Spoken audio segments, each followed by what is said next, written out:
Ô Lucas, e você já chegou a presenciar algum acidente, cara, nessas. Ou pelo menos ouvir falar de alguns que aconteceram nessas suas andadas aí? Cara, já. Assim, acidente feio, assim, fatal, eu não, graças a Deus, eu nunca presenciei. Pelo amor de Deus, nem quero também, nem almejo nada disso, porque tem gente que, né, faz ibope com essas coisas, e eu não. Mas assim, eu já tive experiência, por exemplo, na ferrovia mesmo. Não é um acidente elétrico, mas acho que é legal de retratar. Tinha o truque do trem, sabe? É onde o trenzão ele vai montado, assim. O truque é como se fosse o shape, e ele vai montado assim. E esse truque, às vezes, os caras tiravam para fazer alguma reforma mecânica, fazer um ponto de solda, fazer qualquer coisa. Até ligação, por exemplo, vai tirar o motor de tração pra gente mexer em elétrica, e os caras tiravam esse truque. Um belo dia, alçaram lá o truque que pesava 6 toneladas, e o cara soldando lá não sei o que, não sei por que razão, o truque quebrou o calço e desceu no pé dele. E assim, uma coisa, na hora ele desmaiou, não sei se foi por conta psicológico mesmo, de imaginar a situação, ou sei lá, de dor, né? Enfim, quebrou o pé lá em não sei quantos lugares e assim, assistência rápida, né? E aí depois disso teve uma outra tratativa, né? A empresa teve bastante tratativa disso. Mas é assim, uma coisa que eu falo porque marcou bastante Marcou. na época, né?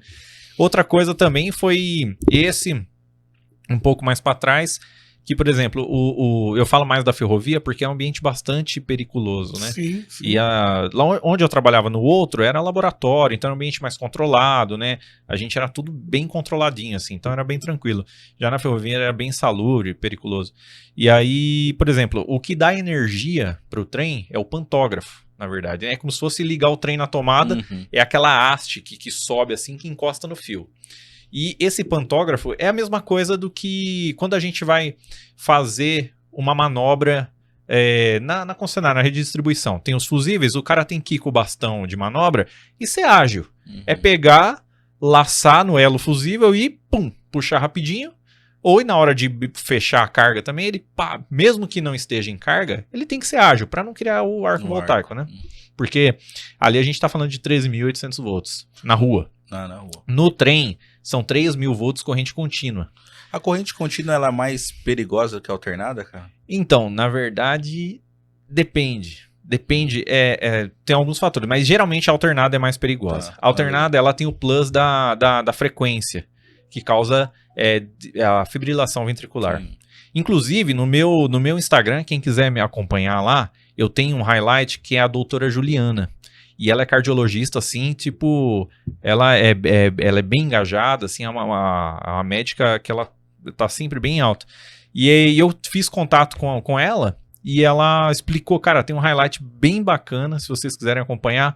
Ela explica tudinho o que é fibrilação ventricular do 0 ao 100%. Tipo, desde o começo, o que acontece com o nosso corpo e tal. Cara, é uma aula de cardiologia na página de engenharia elétrica. É Puta, muito que legal. legal.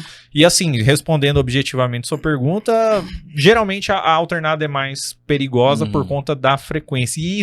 E é mais perigosa em baixa frequência, que é a frequência que a gente tem na tomada. Porque ela se assemelha com a nossa frequência cardíaca. Então, por isso que dá fibrilação Ela ventricular. descompassa, né?